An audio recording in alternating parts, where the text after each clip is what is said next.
What's going on, college hoops heads? This is another episode of the One and Done podcast with Stephen Baggell and John Simpson. We are here joined by a very special guest, Darius Brown II, starting point guard for Utah State University. And yeah, so if you guys haven't already seen, we posted a film breakdown in Darius's film where Darius and we did the one-on-one with One and Done with Darius. And this is the interview component. It may or may not be on YouTube yet. John and I haven't quite yet decided how we're going to approach it. But yeah, you could find this obviously while you're listening to our other podcast. So John's going to kind of take the lead on this one. I do have one question, though, for Darius before John kind of does his thing. I have a couple questions as well. But let's start with that. So first of all, Darius, how are you doing today? Doing well. How are you guys? I'm doing well. John, how are you doing? Hey, I'm doing great, man. Excited to be here and excited to talk to Darius and you, I guess. Yeah, you talk to me twice a week, though. Darius obviously is the man of honor today. So, Darius, my first question is, you grew up in Pasadena, California. Mm-hmm. You attended your first 3 years of college at Cal State Northridge. You then end up transferring to Montana State, and now you end up following Coach Sprinkle to Utah State.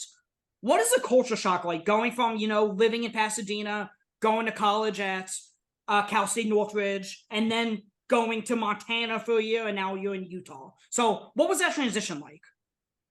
So the transition from, high school to college was, obviously Pasadena, Cal State Northridge, about 30 minutes away. No big deal. It was real smooth transition home for me, and I was there for 4 years. Got hurt in my fourth year, so played 3 years, but was there for 4 years. And then the culture shock from Northridge to Montana State was huge. Actually, it was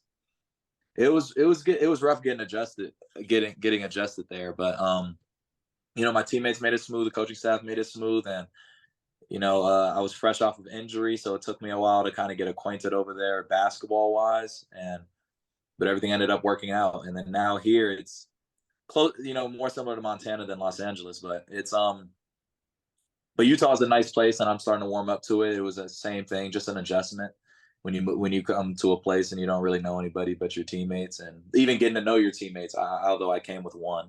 But it was an adjustment, but now we're adjusted and we're ready to get season going.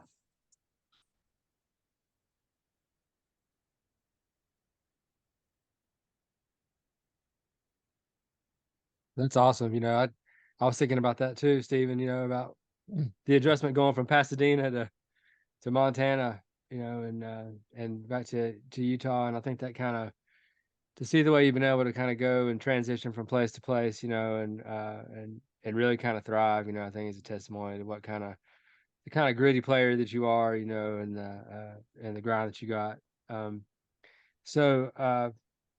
Obviously when you went to Montana State, you went to go play for Coach Sprinkle. You followed him to Utah State. What was that like coming from Cal State Northridge? How did you get, was there like a recruiting process? Like, how did you end up getting linked up with Coach Sprinkle in Montana State? So when I went into the portal, some schools called, and I went through the process of, listening to coaches and seeing, where I was needed. I took a couple unofficial visits, but Coach Sprinkle called me, and my freshman year at Cal State Northridge, he was still the assistant at Cal State Fullerton. So I played against him, and he basically, he called, and, he said that, they have a lot of players coming back. They're just going to be missing their point guard, and he needs a point guard. So I took the visit out there and loved it, and then just decided that's where I needed to be. So that kind of links to my next question. You were a 4-year starter, technically 5-year starter, given you had the COVID year and the redshirt year. What was it like coming on campus and starting as a freshman for Cal State Northridge? To be completely honest, I was just happy to be there. Cal State Northridge was my only Division I offer coming out of high school, so I didn't There was some D2s that had offered me and JUCOs that had reached out, but Cal State Northridge was my only Division I offer. So when I took that offer, the first like month or two, I would say, like that whole summer, I think I was just excited to be there. I wasn't even like, obviously I was there to get better and to work and try to play and stuff like that. But I think I was just in awe and just excited to, finally make it for a sense. So it's like there was like a sense of just happiness for a little bit. And then as the end of summer came around, fall came around, it was like, okay, like it's time. Like I think I should be playing a little bit. I think I could be able to work my way into some minutes. I played well, and then a couple of games in, I got the start and then never looked back.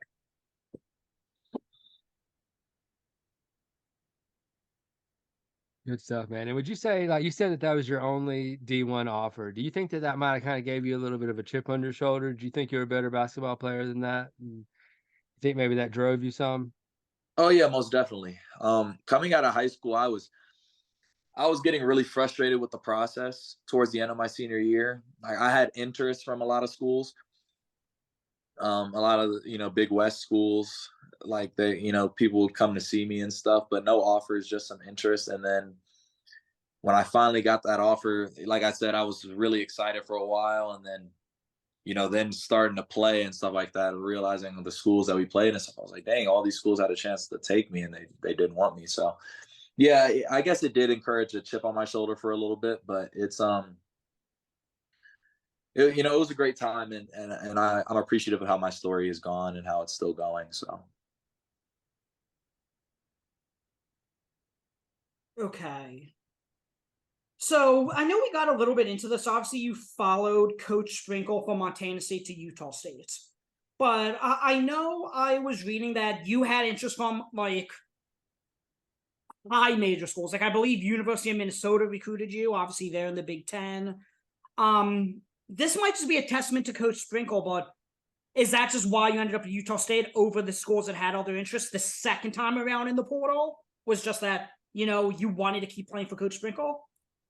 yeah, so the second time around was a lot crazier because the first time that I was in the transfer portal, I was injured. So like I was fresh off of my knee. I transferred after having my knee messed up. So I guess schools reached out and stuff because I'd had some good seasons and stuff, but not really any crazy high majors or anything like that.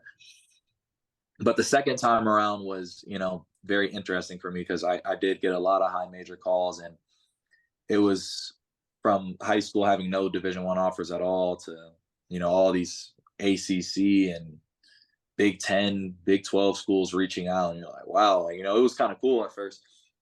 But and then obviously when I started to break down about what I need for my last year and stuff like that, and do I really want to go to a whole new, like, I guess, system, playing a whole new system or stuff, or stick with the coaching staff that knows me and developed me a lot in that last year in Montana State. Obviously, I wouldn't have been a defensive player of the year without the principles that Sprinkle and the staff laid down, and learning from them all the time, and how to play defense aggressively and smart and all those types of things. So I wouldn't have got that without them, and thought it was smart for my last year to stay with that staff and hopefully develop more, and then go be a pro. Okay. And kind of going off of that, this has been the time, you went in with Coach Sprinkle to Montana the one time, and then now here you are transferring to Utah State. And I think there's not a whole lot of turnover on that roster from last year at Utah State, with Coach Odom. And so how much of a role do you think you play in helping bring Coach Sprinkle's culture and helping the guys really buy into that program, and as a leader on the court and, in the locker room? Huge. That was a conversation that me and Sprinkle had, all through the summer and all through when we first got started, was that I needed to help everybody on the court, off the court, adjust to how Sprinkle likes things done, whether that's, like I said, on the court or off the court. But yeah, that's conversation that was had a lot of times. It still happens to this day. It's just like people need to know how we like things ran, and how things are going to be done in order for us to win. So that was a conversation that me and Sprinkle had, and I think I do play a pretty big role in that, and so does Great Osabor, the other Montana State player that came to Utah State, and we both play a huge role in helping bring that culture that Sprinkle likes to Utah State. I suppose my next question is a two-part question. What age were you when you started playing basketball, and did you grow up playing any other sports? I guess I started playing basketball from as young as I can remember, really. In little munchkin basketball where it's not even basketball, it's just a bunch of kids taking turns running back and forth shooting the ball. And I grew up playing. I also played football growing up. I stopped right before high school because it was time to make a decision. What position did you play? I played running back. Okay. So, and I was a lot smaller. I honestly didn't think I'd be as tall as I am right now. I thought I was going to be in that 5'8" category. To be honest, I had a late. You still pick basketball. That's interesting. A little bit. Yeah, I did. I had more fun playing basketball. Football to me was kind of like it was a lot of practice and not enough games. If that makes sense. Like you're out there all day practicing just for one game, and then if you have a bad game, you got to wait a whole week to play again. I just wasn't a fan of that. Understood.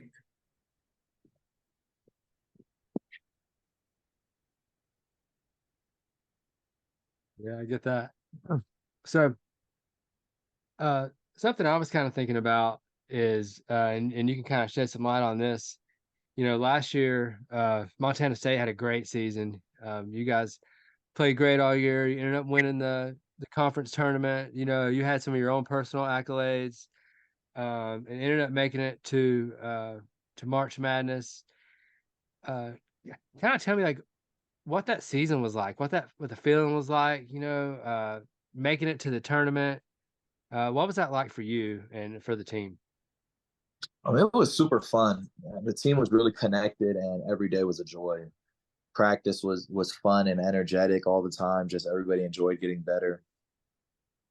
Obviously when you're winning, the road trips and stuff, they're all just fun when you're winning and stuff. So it was a great year, and a lot of people on the team got some accolades and got recognition for how well they played. So it was just an all around fun year. The atmosphere in Montana was great. It was an overall fun year, and I'm really appreciative and proud to be a part of that team.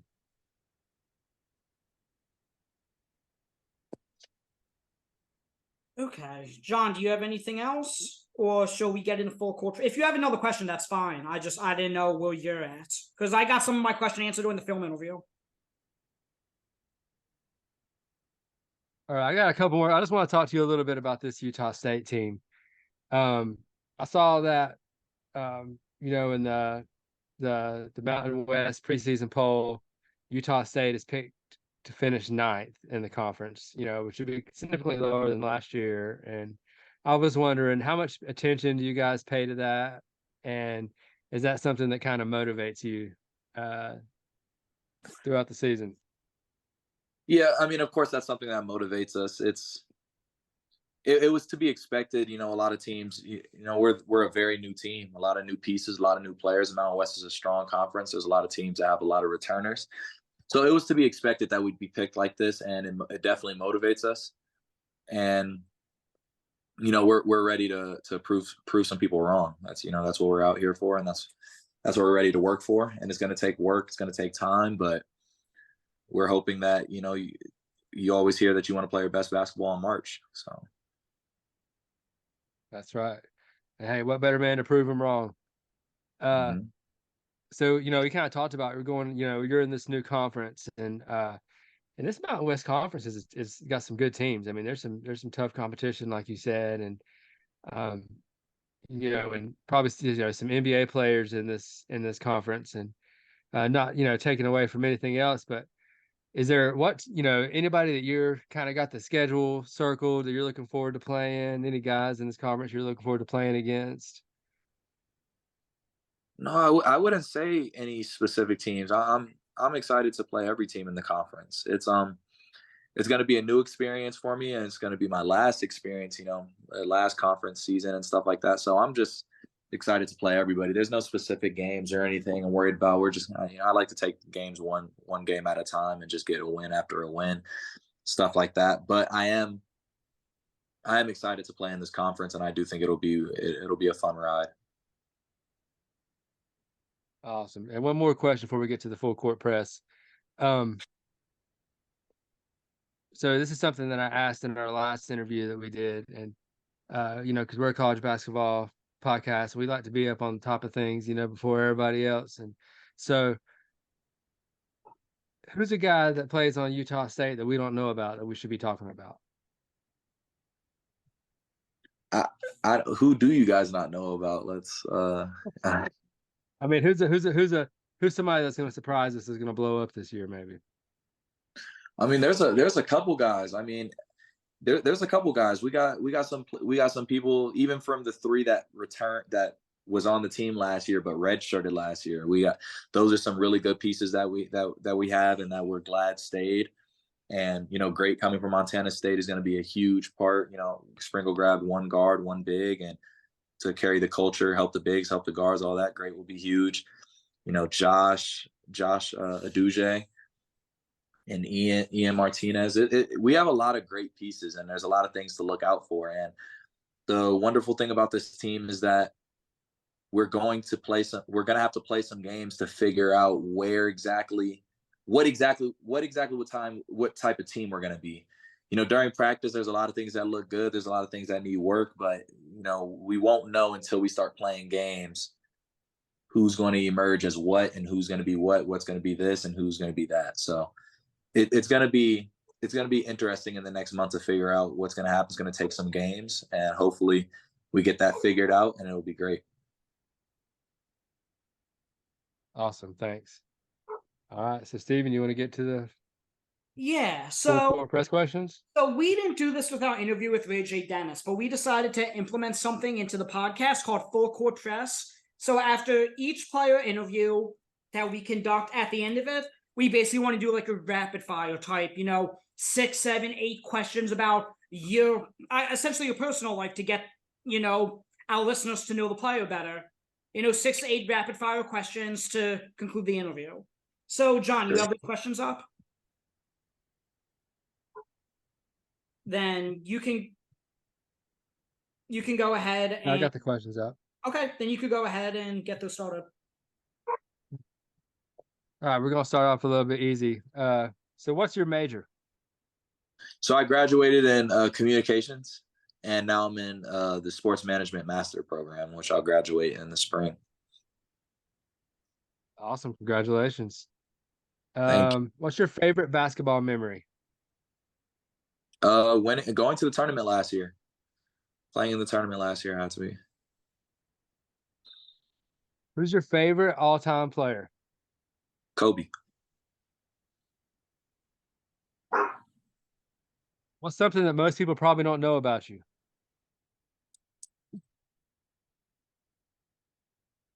I like listening to Justin Bieber a lot. Really good artist. Okay, I pray to dude, God. There you go. Who would you say is your best NBA comp?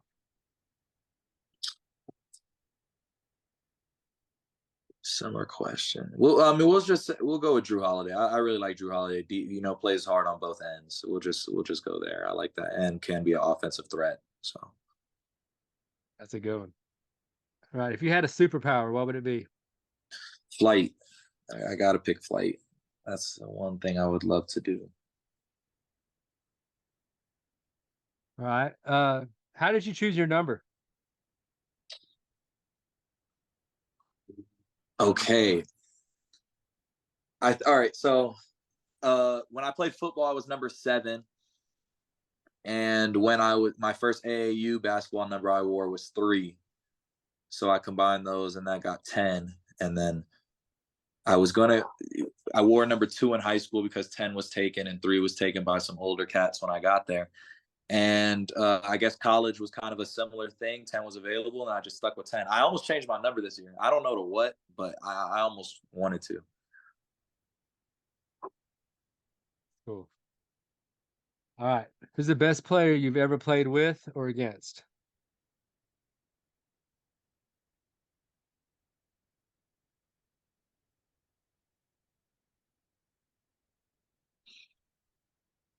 Like in a college game, or like what do you? whatever you think. Whenever. It's a good question. I was in so I went to a lot of open runs back home in LA, and I played against Brandon Jennings. He's crazy. Yeah, he was a good player, Brandon Jennings. Yeah, He's pretty good one. Yeah. he's pretty crazy. All right. So I'll go with that. All right. Final question. LeBron or Jordan? LeBron. All right, my man. Okay. And that's it. Okay, so congratulations, Darius. You just finished the first ever full court press for this podcast. Obviously, you were a great guest in the film breakdown and the interview component. So we are very gracious and appreciative for you taking the time to come on with us as we're just starting out as a podcast. And yeah, you guys go listen to the film breakdown on YouTube. That's on One and Done Pod's YouTube page. Obviously, if you're listening to this, you already know to rate, review, subscribe, do all that fun stuff for the One and Done podcast. And yeah, John, anything to add? No, I just want to say thanks, Darius. That was a great interview, man. I appreciate you talking with us and letting us know some more about yourself, about the program, stuff like that. Good luck to you this season, man. Thank you. Thanks for having me. Of course. And again, you guys could follow me on Twitter at _NBA goal. You can follow John on Twitter at JohnSimpson42. And you could follow the One and Done podcast on Twitter at _and_Done pod. Similar to Darius, always having number 10 available. That was the only handle available for us on Twitter. So, okay, this concludes this episode of the One and Done podcast. And John and I will talk to you guys next episode. Thanks for listening.